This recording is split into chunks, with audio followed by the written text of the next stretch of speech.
What's up guys, it's me Jimmy Agik. So here is your start your own import and export business book. Yeah, so here's my review. Again, I'm a huge fan of the Entrepreneur magazine. I bought like dozen book from the Entrepreneur magazine book series, and then I have nearly read all of the startup series book. This is the updated version. Again, my review apply for the 5th edition, even to the edition before, like even to the first edition, to 5th edition, to upcoming 10th edition, because import export remain the same. Even like this minor update, it's not like e-commerce, it's import export. So the good thing is that if you're located in USA, you want to start a business from USA to another country, or you want to mostly import from China to USA, this book is for you. Other than that, this book is quite poorly written because it's only focused on the importing in USA rather than exporting from USA. This is mostly like import to USA.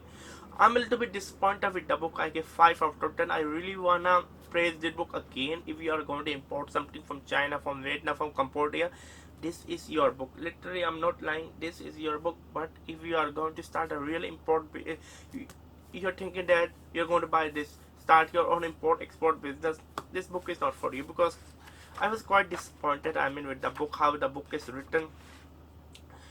I mean, the book seems like quite good amount of knowledge, but the only the good thing is that the import export some like sample document, certificate of origin. Other than that, I don't see any good thing, to be honest with you, because this is purely like focusing on importing to USA. Hunting by export, yeah, it have a section, but again, it's like minor.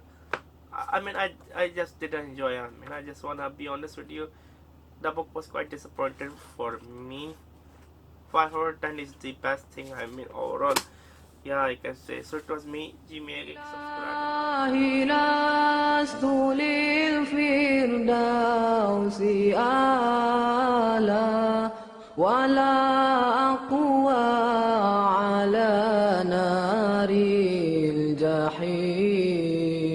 Allah faham beli